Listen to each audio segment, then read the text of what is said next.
this is much misunderstood, but obviously in headline terms the settlement that the NHS got out of the comprehensive spending review was good because it was pretty much flat in numerical terms. But because medical inflation always outstrips RPI, and because of things like the growing cost of technology, drugs for the elderly population, you have an implied gap.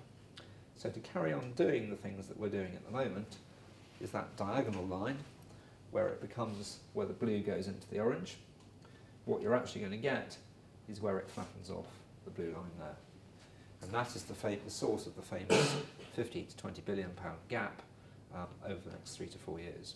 So what the NHS as a system has to work up to doing, if it were a PLC company, you have to reduce your cost base by 15 to 20% over the next 3 years or so. So that's the challenge. And of course, you know, PCTs as commissioners, and the reason why world-class commissioning was set up, were designed to be the key agents in doing that. If you control demand, then you can control the bills, and therefore some of this stuff will start to happen.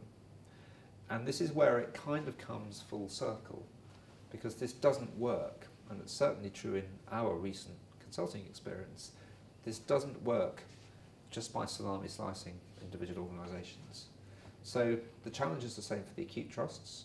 So again, acute trusts have had it, in the main, you know, benefited from the growth that we've talked about over the last few years.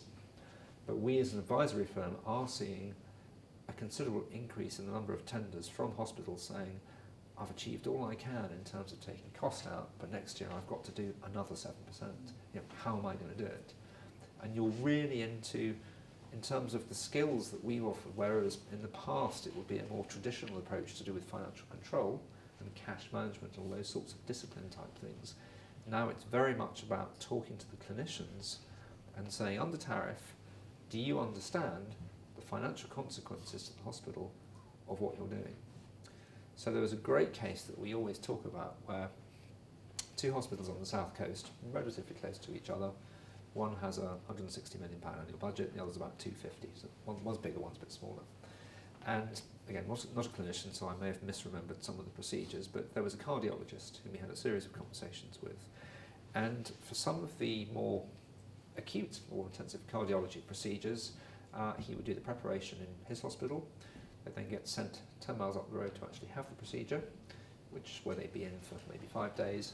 They have a bit of intensive care, they then come back to recuperate in the smaller hospital. And the way that worked under tariff, it was for the pre and the post. The smaller hospital got paid about 1,200 quid for the procedure, the other hospital got paid 14 grand under tariff. So you say, well, either you just have to stop doing this stuff or make sure that everybody has the whole procedure in the other place, because it doesn't work. And consultants and clinicians are obviously very intelligent people, but they don't necessarily have an awareness that that's how the system works. And therefore the pre and the post-op stuff he was doing was costing his hospital, in resource terms, an enormous amount of money. So it's all about how do you make, it's sort of glib to say this, but it's about how do you make the system work better, and what levers do the PCTs have, and as clinicians, what levers do you think you have? And what I'm going to end with is a series of questions which you can take away. So starting off with, do you know, because your PCT is still in charge next year, do you know the amount of their cost reduction target for next year? How many £1 million? Okay, good start, because we have asked that question in similar forum, people haven't known the answer. And of that amount, do you know how that's being divvied up among the providers? So who's going to be under most pressure? Okay, so you all know that? Good. Again, not everyone does. And as a result of that, what services do you think are going to be most at risk? Different hospitals respond differently, isn't it? And this is where the press element comes in. We've already been in the press. Well, the acute trust has been in the press. Yeah. Okay. What levers do you think you have? But I suppose phrased that a different way, yourselves compared to the PCT, which hasn't been able to do it, where do you think your critical advantage is going to be?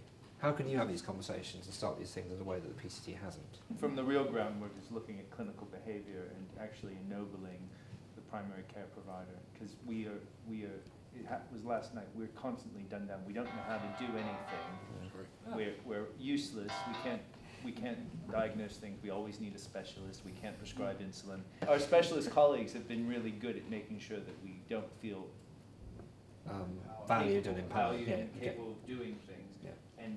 And actually, that's what we're working on.